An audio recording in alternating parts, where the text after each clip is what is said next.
give a heads up before we get there. We're looking at the Barnes Hooks Plantation at 414 Stuckey Road, Fremont. It was built in 1825. This simple frame structure was built as a pack house, but was lived in by the Bennett Hooks while building the presently occupied farmhouse about 1874. It also served as a detached kitchen at one time. You can turn around this end on this road here. There's a place down you can turn around at the end of this road. Yeah, that's the Tilden.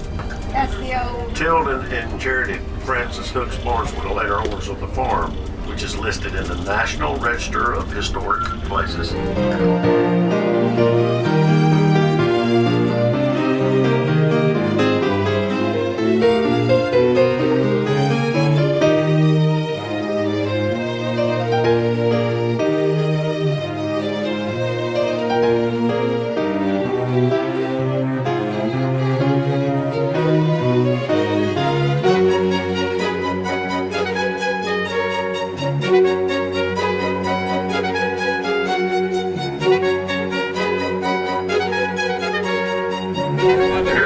Side of the house now to your left. I always wonder why that house is faced that The original site was out across to your right. Like I say, he moved it from there to its current place to get closer to the original road. Then they moved the road.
Plantation.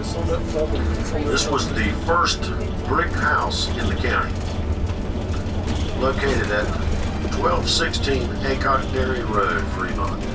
It was built around or between 1860 to 1863. John was the son of John C. and Susan Copeland Barnes. John served with Company K, the 27th North Carolina Regiment during the Civil War.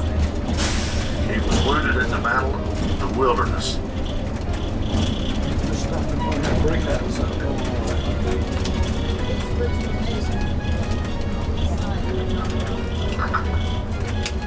Upon returning home from the war, he immediately began building this house and farming. He and his wife lived in an old log cabin while building this home. They slept on straw as they had no furniture. He made his bricks for the house by hand with the help of his youngest brother, Andrew Barnes. The two established a brickyard, which is still visible today. The two continued making brick for several years. John later operated a grist mill on Jennifer Swamp, which was operating into the 1900s. John eventually acquired more than 1,000 acres. His 11 children, my gosh, none of them had TV, I guess.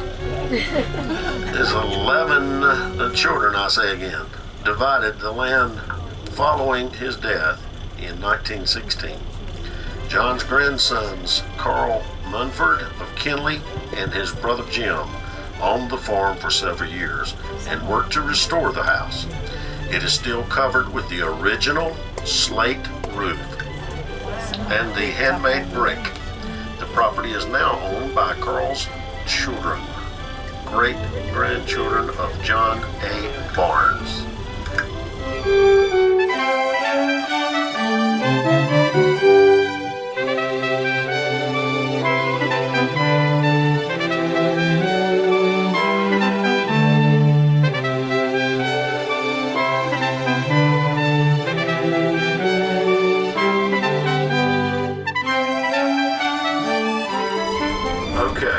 On your left, the yellow house, or just past it, let's say we're looking at the site of the Holland Plantation. James Holland and his wife's home was built around 1750 and was set back in the woods to the right.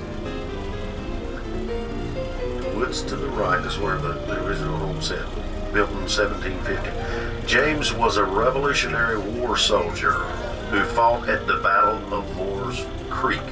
If you look to the left, there's a monument that's speaking of the Hollands.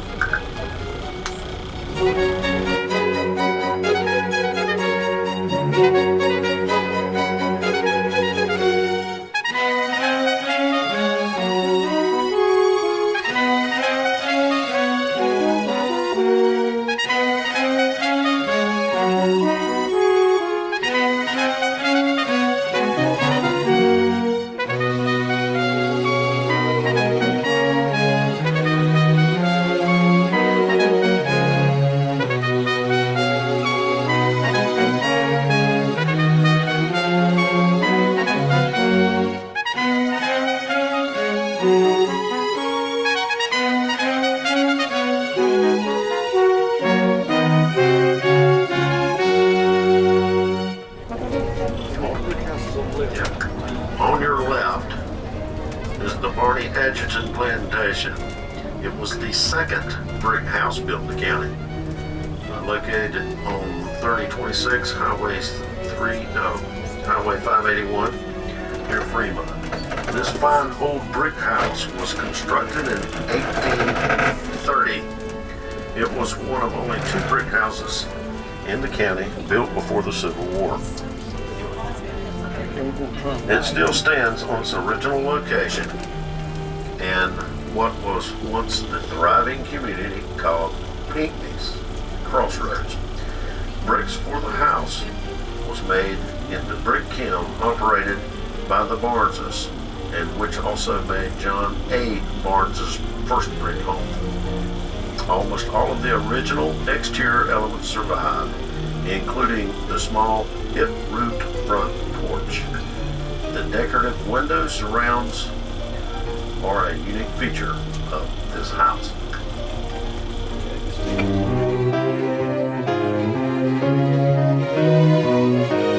A little bit of distance before the next one, and I've been saving this one to tell you about 2 of our passengers. One of them I mentioned that we sang happy birthday to, his wife, Sharon Mull. They're both sitting behind me. I just wanted you guys to be aware that the 2 of them are responsible for reproducing or producing reproduction wear, whether it be dresses or soldiers' attire for the reenacting community, not only in the United States but Europe. Believe it or not, they're famous. I guess that gives him the right to wear those funny clothes he does. But he is also starred, not starred, I pulled Elsa over. But he has played parts, supporting roles, I guess you want to call it, or prop, whatever, in, was it Gods and Generals? In Gods and Generals. Yeah. But, I mean, knowing him as long as I have, is the both of them do. They're famous in the reenacting community, not only in the United States but in Europe as well.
the Barney and Charity Aycock home at 128 Aycock Coston Lane. Is Was that built in 1840 for Bride Charity Pike Aycock, the great-great-granddaughter.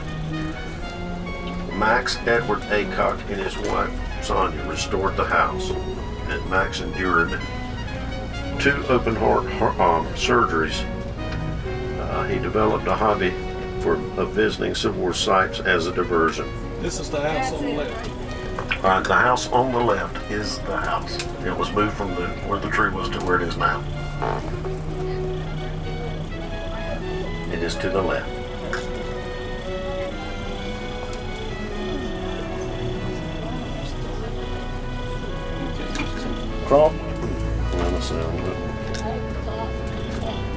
Crawling under the house, Max discovered 9 by 11-inch hand-hewn seals. The joints fitted together with a tongue in mortise interlocking with hand-carved pegs. While doing the work, Mr. Aycock felt that he got to know his ancestors because of his handiwork.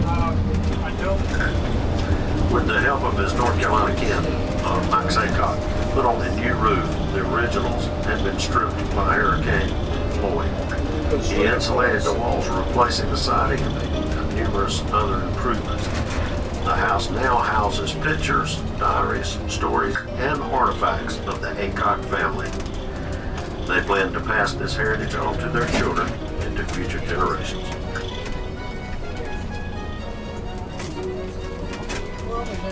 We'll go straight across.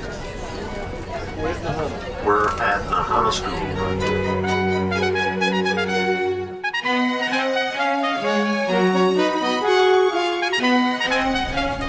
Okay, we're stopping in front of the Milford and Ann Aycock Plantation. It's located at 2424 Nahana Road, Pikeville. It is an old antebellum plantation house. We're uncertain of the exact date of building.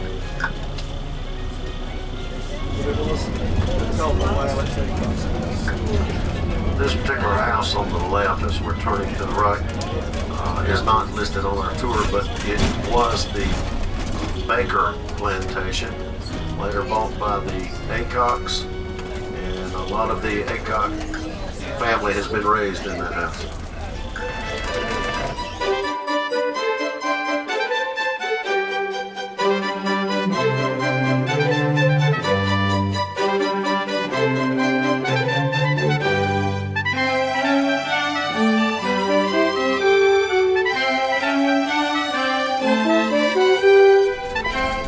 That is a very significant house. You're looking at the George Dean's Plantation. It's located on 1366 Buck Swamp Road. It was built in 1844 by George Deans, one of the earliest northern Wayne County settlers. He received 25 acres in a land grant in 1801. The white frame house has been owned by members of the Deans family ever since. George increased his holdings to 950 acres by the time he built this home. Descendants have added onto the house many times, so that it is now a rambling structure with many rooms. In 1869, descendants Thomas A. Deans was appointed county commissioner during Reconstruction. Thomas's son, William Anderson Deans, served as a Wayne County sheriff from 1872 to 78.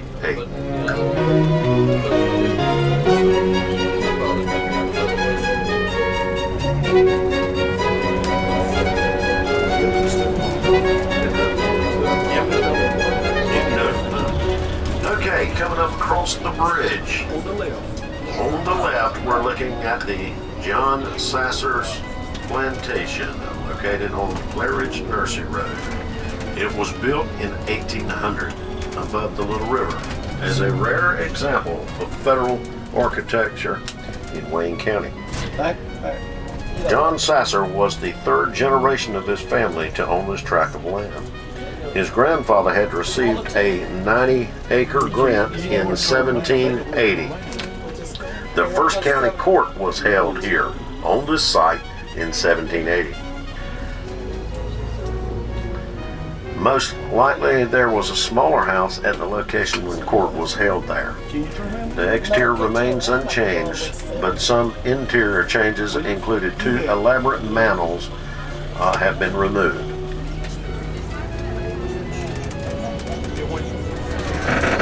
When the British came through that original courthouse, they actually went in and destroyed what records were held there at the time. Later, the original house or the court had burned down, and this house was replaced. Same spot. The tall chimneys. Can you see it on your left? It's behind these houses. I kind of hate that these houses were built in front of it, but now you can see it. That's your federal style.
Civil War history as well. When Sherman's army was in Goldsboro,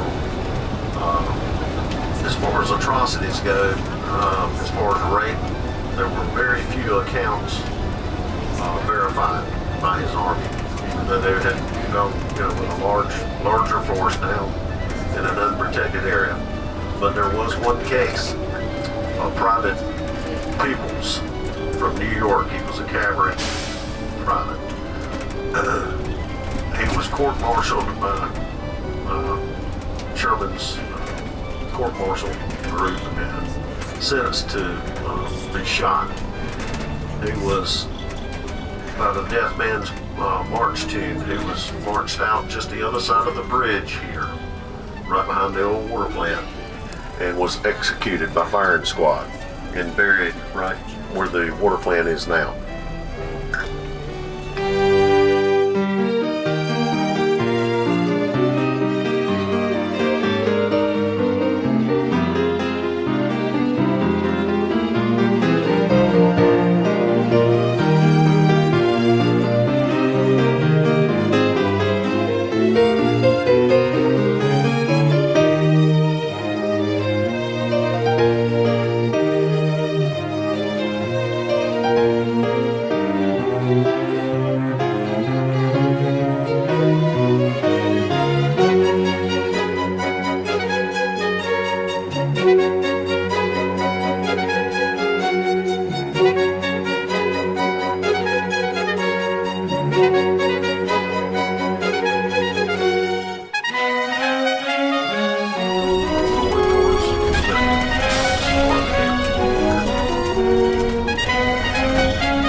Plantation.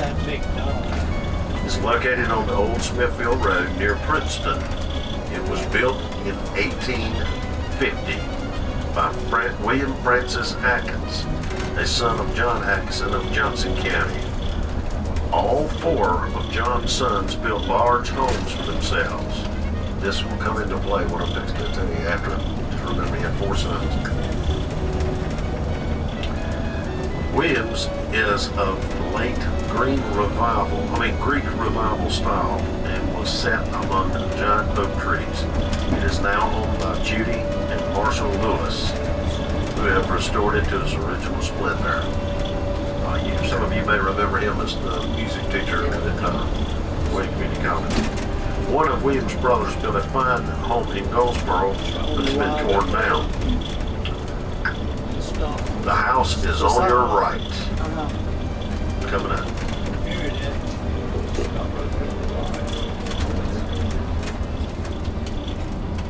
Okay, one of the Williams brothers built a fine home in Goldsboro. It's been torn down. It was located on Center and Chestnut Street. The other brothers built in Johnson County. This was the location of General Wade Hampton, the one that I told you about. He was the richest man in the South. He resided in South Carolina, but he used this as his headquarters.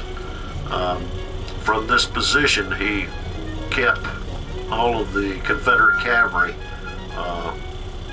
in direction. In other words, he had one of his subordinates, General Butler, controlling all the way to Faison, and on the other side of the Little River, he had General Joe Wheeler.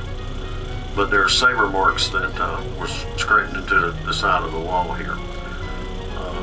From this point, the Atkinson brother here had a twin brother that was on the other side of the swamp from here.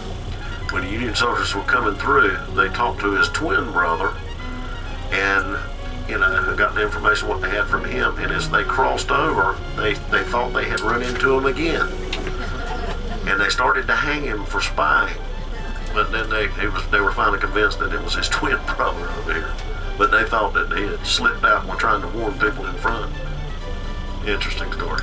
There was also a lot of gunfire that occurred right out here. As we move up, you'll see where the original roadbed went right through the front. We go left or right? We're going left. Well, the front of the house is facing up here. It's prettier looking back. Tell them to look back, because the front... Yeah, as we pass by, you'll see the front of the house. I wish we could, it's kind of hard with this bus, but if you could see the front of the house, it's awesome. Sherman was coming out of Goldsboro, one of his groups. Several were crossing there.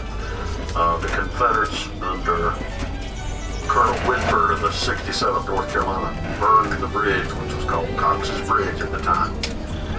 Since that time, it's been known as Ferry Bridge, the ferry that replaced it. This little area right here is called Raiderstown. William Atkinson's wife, the house we just left, Charity Cox, was a member of the large and prominent Quaker family who had been in the area since 1734, settling in what is now called Quakerneck.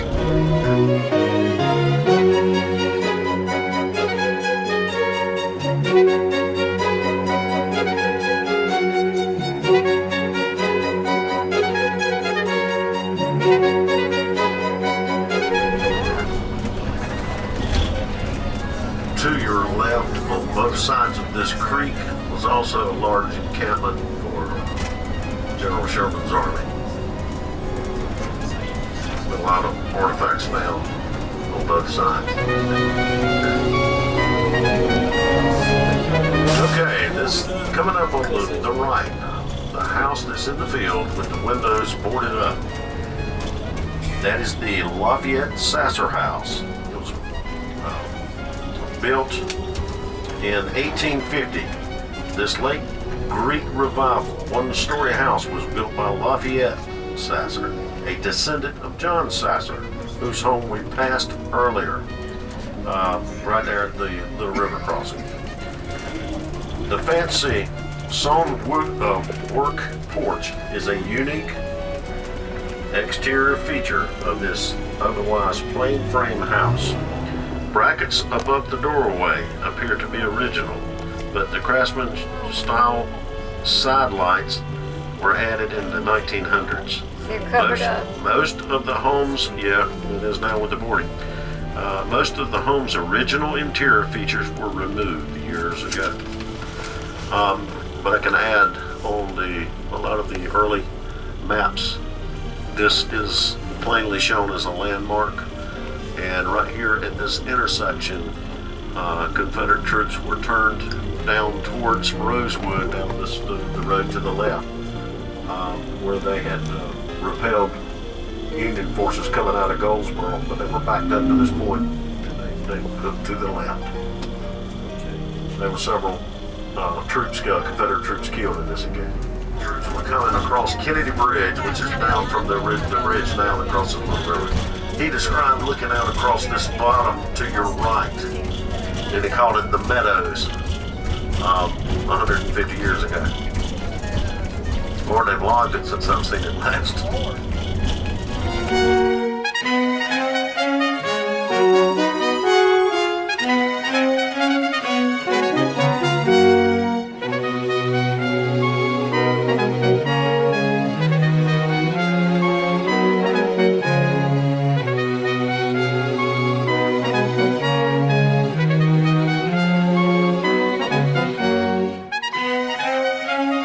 Thank you.